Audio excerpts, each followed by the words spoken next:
ಇನ್ನು ನೇಪಾಳಕ್ಕೆ ಪ್ರಳಯ ಅಪ್ಪಳಿಸಿ 3 ದಿನ ಆಯಿತು. ಅಲ್ಲಿ ಹುಡುಕಿದಷ್ಟು ಕೂಡ ಶವಗಳು ಸಿಗ್ತಾ ಇದ್ದಾವೆ, ಬಗೆದಷ್ಟು ಮೃತದೇಹಗಳು ಗೋಚರಿಸ್ತಾ ಇದ್ದಾವೆ. ಕುಟುಂಬಸ್ಥರನ್ನು ಕಳ್ಕೊಂಡಂಥವರ ಕಣ್ಣೀರ ಕಥೆಗಳು ಅನಾವರಣಗೊಳ್ತಾನೇ ಇದ್ದಾವೆ. ಹೆತ್ತವರನ್ನು ಕಳ್ಕೊಂಡಂತಹ ಮಕ್ಕಳು, ಮಕ್ಕಳನ್ನು ಕಳ್ಕೊಂಡಂತಹ ಪೋಷಕರು, ಯಾರ ಆಕ್ರಂದನಕ್ಕೂ ಕೂಡ ಅಲ್ಲಿ ಮುಗಿಲೂ ಸಾಕಾಗ್ತಾ ಇಲ್ಲ. ಇನ್ನು ಗುರುತು ಸಿಗದ ಶವಗಳ ಫೋಟೋಗಳನ್ನು, ಕಣ್ಮರೆಯಾದವರ ಹೆಸರು ಫೋಟೋಗಳನ್ನು ನೇಪಾಳ ಸರ್ಕಾರ ಅಧಿಕೃತವಾಗಿ ಪ್ರಕಟ ಮಾಡಿದೆ.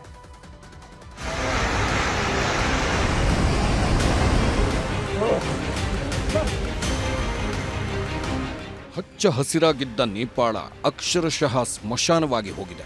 ಹಿಮಪರ್ವತಗಳ ಮಡಿಲಲ್ಲಿ ತಣ್ಣಗಿದ್ದ ನೇಪಾಳದಲ್ಲಿ ನರಕಕೂಪವಾಗಿದೆ.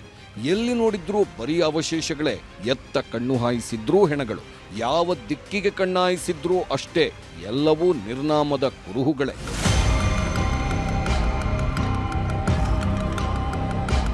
ನೇಪಾಳದಲ್ಲೀಗ ಕಾಣ್ತಿರೋದು ಬರೀ ನೋವಿನ ಆಕ್ರಂದನ. ತಮ್ಮವರನ್ನ ಕಳ್ಕೊಂಡವರಿಗೆ ದಿಕ್ಕು ದೆಸೆ ಇಲ್ಲ. ಕತ್ತಲಾಗ್ತಿದ್ದಂತೆ ಮನೆಗೆ ಹೋಗ್ತೀನಿ ಅನ್ನೋದಕ್ಕೂ ಮನೆ ಮಠಗಳೂ ಇಲ್ಲ. ಕಣ್ಣು ಹಾಯಿಸಿದಷ್ಟು ದೂರಕ್ಕೂ ಬರೀ ಸ್ಮಶಾನ ಮೌನ. ಜಲಪ್ರಳಯ ಹೇಗೆ ಅಪ್ಪಳಿಸಿ ಊರೂರನ್ನೇ ನಾಶ ಮಾಡಿಬಿಡ್ತು ಅಂದರೆ ಈಗಲೂ ಆ ಭಯಾನಕ ದೃಶ್ಯಗಳು ಕಣ್ಣಿಗೆ ಕಟ್ಟಿದಂತಿವೆ.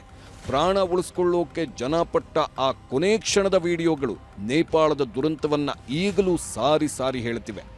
ಊರೂರನ್ನೇ ಮುಳುಗಿಸಿದ ಪ್ರವಾಹ, ಕುಟುಂಬದವರ ಕಣ್ಣೆದುರೇ ಕುಟುಂಬಸ್ಥರು ಸಾಯೋದನ್ನೂ ಕಣ್ಣಾರೆ ಕಂಡ ದೃಶ್ಯಗಳಂತೂ ಭೀಕರ, ಭೀಭತ್ಸ.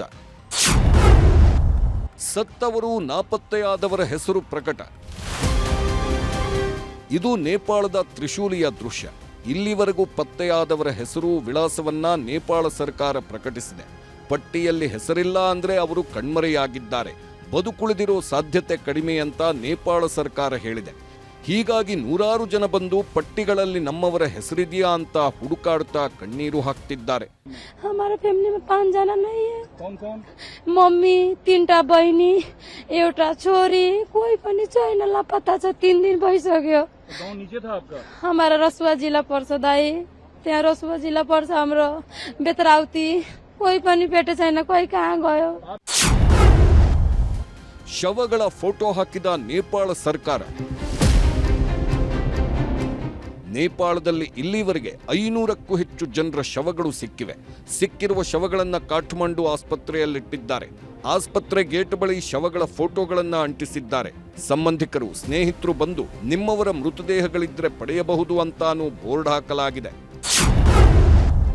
ಫೋಟೋ ಕೊಟ್ಟು ಹುಡುಕಿ ಕೊಡಿ ಅಂತಿರೋ ಜನ. ನೇಪಾಳದ ತ್ರಿಭುವನ್ ವಿಶ್ವವಿದ್ಯಾಲಯದ ಬೋಧನಾ ಆಸ್ಪತ್ರೆ ಇದು.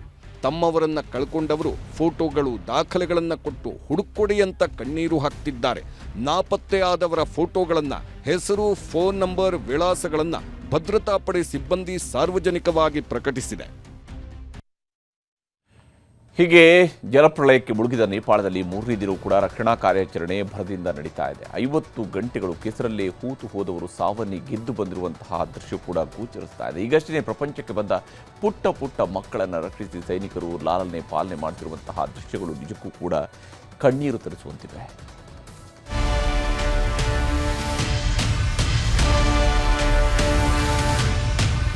ಅಮ್ಮ ಬರ್ತಾಳೆ, ಅಪ್ಪ ಬರ್ತಾನೆ, ಸುಮ್ನಿರಪ್ಪ ಅಂತ ಮಹಿಳಾ ಸೈನಿಕರೊಬ್ಬರು ಗಾಯಗೊಂಡ ಬಾಲಕನಿಗೆ ಲಾಲಿ ಹಾಡ್ತಾ ಸಮಾಧಾನ ಮಾಡ್ತಿರೋ ದೃಶ್ಯ ಕರುಳು ಹಿಂಡುವಂತಿತ್ತು.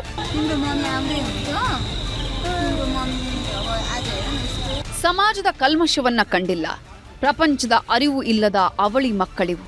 2 ತಿಂಗಳ ಈ ಪುಟ್ಟ ಮಕ್ಕಳನ್ನ ಎತ್ಕೊಂಡು ಅಪ್ಪ ಬೆಟ್ಟ ಹತ್ತಿ ಜೀವ ಉಳಿಸ್ಕೊಂಡಿದ್ದ. ಆದ್ರೆ ಹೆರಿಗೆ ನೋವಲ್ಲಿದ್ದ ತಾಯಿಗೆ ಬೆಟ್ಟ ಹತ್ತಲಾಗದೆ ಕಣ್ಮರೆಯಾದ್ಲು. ಈಗ ಈ ಅವಳಿ ಮಕ್ಕಳಿಗೆ ಮಹಿಳಾ ಸೈನಿಕರೇ ಅಮ್ಮನಾಗಿದ್ದಾರೆ.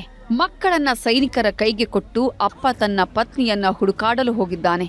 ಮಹಿಳಾ ಸೈನಿಕರು ಮಕ್ಕಳ ಲಾಲನೆ ಪಾಲನೆ ಮಾಡ್ತಿದ್ದಾರೆ.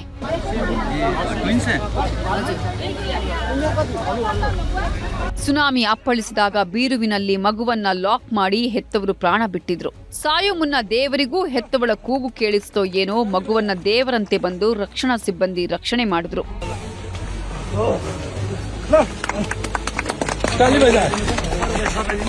ರಸುವಾ ಭಾಗಕ್ಕೆ ಸುನಾಮಿ ಅಪ್ಪಳಿಸುತ್ತಿದ್ದಂತೆ ಅದೆಷ್ಟೋ ಜನ ಸುರಂಗ ಮಾರ್ಗಕ್ಕೆ ಓಡಿ ಹೋಗಿ ಜೀವ ಉಳಿಸಿಕೊಂಡಿದ್ರು. ಆದರೆ ಪ್ರವಾಹ ನಿಂತ ಮೇಲೆ ಸುರಂಗ ಮಾರ್ಗದ ರಸ್ತೆ, ಸೇತುವೆ ಎಲ್ಲವೂ ನಿರ್ನಾಮವಾಗಿತ್ತು. ಕೊನೆಗೆ ಸೈನಿಕರು ಹೆಲಿಕಾಪ್ಟರ್ಗಳ ಮೂಲಕ ರಸುವಾ ಟನಲ್ ತಲುಪಿ 3 ದಿನಗಳಿಂದ ಅನ್ನ ನೀರು ಇಲ್ಲದೆ ಒದ್ದಾಡ್ತಿದ್ದವರನ್ನ ಪವಾಡ ಸದೃಶ್ಯವಾಗಿ ರಕ್ಷಿಸಿ ದೇವರಾದರು. ಇದು ರಸುವಾ ಜಿಲ್ಲೆಯ ಬೇತ್ರವಟಿಯ ದೃಶ್ಯ. ಗುರುವಾರ ಬೆಳಗ್ಗೆ ಸುನಾಮಿ ಅಪ್ಪಳಿಸುತ್ತಿದ್ದಂತೆ ಮಣ್ಣಲ್ಲಿ ಕೊಚ್ಚಿ ಹೋಗಿದ್ರು. 3 ದಿನಗಳಾದರೂ ಉಸಿರುಗಟ್ಟಿ ಹಿಡ್ಕೊಂಡು ನಮ್ಮ ರಕ್ಷಣೆಗೆ ಯಾರಾದ್ರೂ ಬರ್ತಾರಾ ಅಂತ ದೇವರನ್ನ ಪ್ರಾರ್ಥನೆ ಮಾಡ್ತಿದ್ರು. ಅವರ ಪ್ರಾರ್ಥನೆ ಸುಳ್ಳಾಗ್ಲಿಲ್ಲ. ರಕ್ಷಣಾ ಪಡೆಗಳು ಕೆಸರಲ್ಲಿದ್ದವರನ್ನ ರಕ್ಷಿಸಿದ್ರು.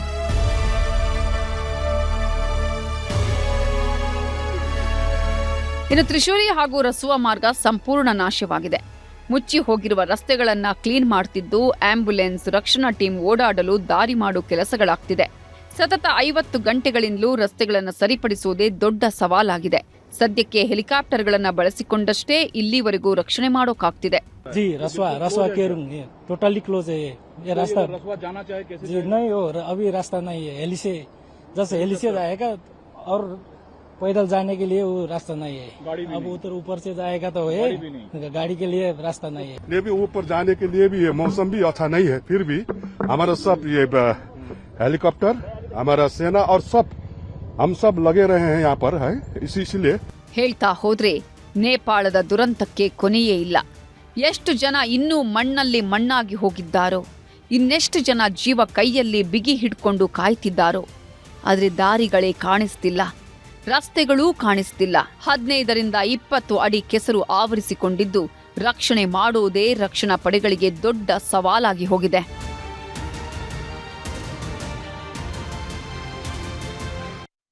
ಇನ್ನು ನೇಪಾಳಕ್ಕೆ ಪ್ರವಾಹ ಅಪ್ಪಳಿಸಿ 3 ದಿನವೂ ಕೂಡ ಆಗಿಲ್ಲ. ಆಗ್ಲೇ ಮತ್ತೊಂದು ಜಲಪ್ರವಾಹ ಅಪ್ಪಳಿಸುತ್ತೆ, ಹುಷಾರ್ ಅಂತ ನೇಪಾಳ ಸರ್ಕಾರಕ್ಕೆ ಎಚ್ಚರಿಕೆಯೊಂದು ಸಿಕ್ಕಿದೆ.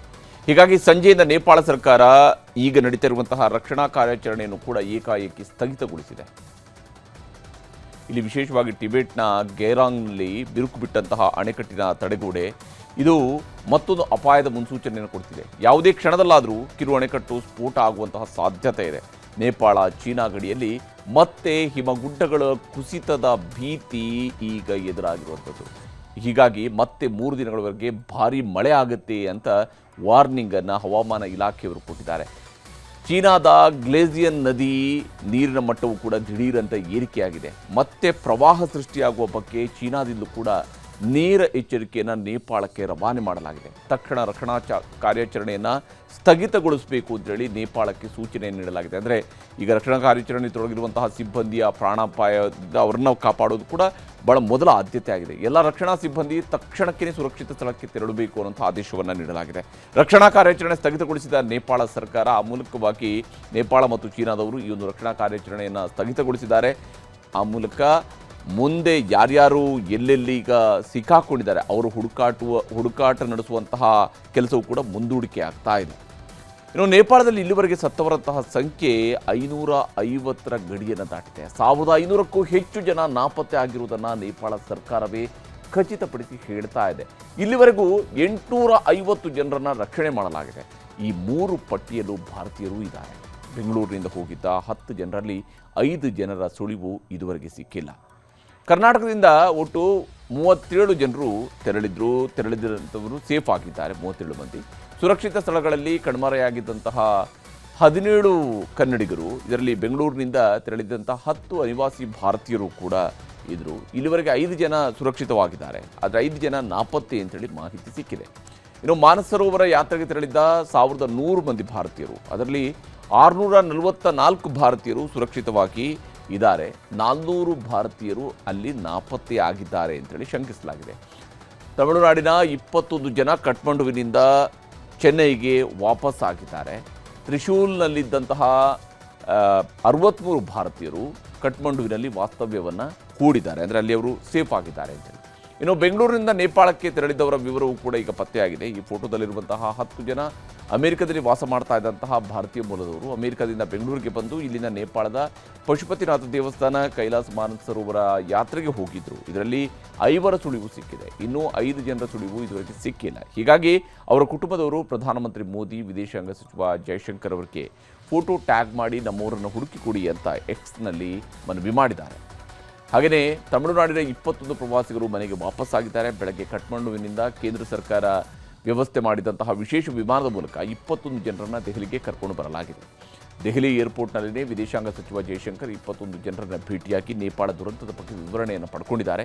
ಅಲ್ಲಿಂದ ಇಂಡಿಗೋ ವಿಮಾನದಲ್ಲಿ ಚೆನ್ನೈಗೆ ಕಳುಹಿಸಿಕೊಟ್ಟಿದ್ದಾರೆ. ಚೆನ್ನೈಗೆ ಬಂದಂತಹ 21 ಜನರನ್ನು ವಿಜಯ್ ಸರ್ಕಾರದ ಸಚಿವರು ಏರ್ಪೋರ್ಟ್ಗೆ ಬಂದು ಯೋಗಕ್ಷೇಮವನ್ನು ವಿಚಾರಿಸಿದರು.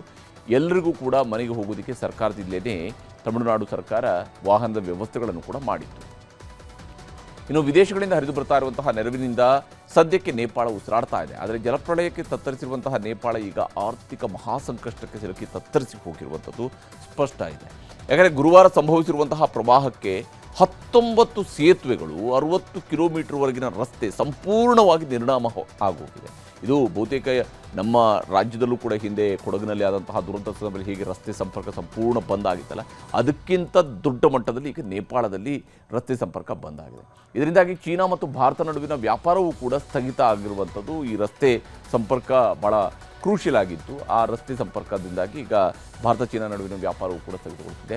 8 ಪ್ರಮುಖ ಜಲವಿದ್ಯುತ್ ಯೋಜನೆಗಳು ಕೂಡ ಈಗ ನೆಲಸಮ ಆಗಿರುವಂಥದ್ದು. ನೇಪಾಳದ 3 ಜಿಲ್ಲೆಗಳ 80ಕ್ಕೂ ಹೆಚ್ಚು ಗ್ರಾಮಗಳು ಈಗ ಕತ್ತಲೆಯಲ್ಲಿ ಮುಳುಗಿದ್ದಾವೆ. ಯಾಕಂದರೆ ಅಲ್ಲಿ ಜಲವಿದ್ಯುತ್ ಉತ್ಪಾದನೆ ಆಗ್ತಾ ಇಲ್ಲ, ಎಲೆಕ್ಟ್ರಿಸಿಟಿ ಸಪ್ಲೈ ಆಗ್ತಾ ಇಲ್ಲ. ಇನ್ನು ಪ್ರವಾಸೋದ್ಯಮಕ್ಕೆ ಪೆಟ್ಟು ಬಿದ್ದಿದೆ ದೊಡ್ಡ ಮಟ್ಟದಲ್ಲಿ. ಪ್ರವಾಸಿಗರೆಲ್ಲ ಹೋಟೆಲ್ ಬುಕ್ಕಿಂಗ್ಗಳನ್ನು ರದ್ದು ಮಾಡ್ತಾ ಇದ್ದಾರೆ. ಕೃಷಿ ಭೂಮಿಯಲ್ಲೆಲ್ಲ ಮಣ್ಣು ಕಲ್ಲು ಬಂಡೆಗಳು ಶೇಖರಣೆ ಆಗಿರೋದ್ರಿಂದಾಗಿ ಬಹಳ ಕೆಟ್ಟ ಪರಿಸ್ಥಿತಿಗೆ ಹೋಗಿದೆ ನೇಪಾಳ. ಕಲ್ಲು ಬಂಡೆಗಳ ಶೇಖರಣೆ ಭವಿಷ್ಯದಲ್ಲಿ ಕೃಷಿ ಚಟುವಟಿಕೆಯನ್ನು ಅಷ್ಟು ಸುಲಭವಾಗಿ ನಡೆಸೋದಕ್ಕೆ ಆಗುವಂತಹ ಸ್ಥಿತಿ ನೇಪಾಳದ ಕಣ್ಣೆದುರು ಕಾಣ್ತಾ ಇಲ್ಲ. ಇನ್ನು 2024ರಲ್ಲಿ ಪ್ರವಾಹ ಆದಾಗ 4,40,000 ಕೋಟಿ ರೂಪಾಯಿವರೆಗೆ ನಷ್ಟವನ್ನು ನೇಪಾಳ ಅನುಭವಿಸಿತು. 2017ರಲ್ಲಿ ಪ್ರವಾಹ ಆದಾಗ 7 ಲಕ್ಷ ಕೋಟಿಯಷ್ಟು ಆರ್ಥಿಕ ಹೊಡೆತಕ್ಕೆ ಅದು ನೇಪಾಳ ಸಿಲುಕಿತ್ತು. ಇದೀಗ ಆಗಿರುವಂತಹ ಪ್ರವಾಹದಲ್ಲಿ ಅಂದಾಜು 10 ಲಕ್ಷ ಕೋಟಿ ರೂಪಾಯಿಗಳ ಆರ್ಥಿಕ ನಷ್ಟ ಆಗಿದೆ ಅಂತ ಹೇಳಲಾಗ್ತಾ ಇದೆ. ಸದ್ಯಕ್ಕೆ 35 ದೇಶಗಳು ನೇಪಾಳಕ್ಕೆ ಆಹಾರ ಔಷಧಿ ಪೂರೈಕೆಯನ್ನು ಮಾಡ್ತಾ ಇದ್ದಾವೆ. ಭಾರತದಿಂದ 45 ಟನ್ನಷ್ಟು ಔಷಧಿ, ಆಹಾರ, ಪರಿಹಾರ ಸಾಮಗ್ರಿಗಳು ನೇಪಾಳಕ್ಕೆ ತಲುಪಿರುವುದರಿಂದಾಗಿ ಅಲ್ಪ ಸ್ವಲ್ಪ ನಿಟ್ಟುಸಿರು ಬಿಡುವಂತಹ ಸ್ಥಿತಿಯಲ್ಲಿ ನೇಪಾಳ ಸರ್ಕಾರ ಇದೆ. ಆದರೆ ನೇಪಾಳ ಅತ್ಯಂತ ದೊಡ್ಡ ದುರಂತಕ್ಕೆ ಸಿಲುಕಿರುವಂಥದ್ದು ಸ್ಪಷ್ಟ.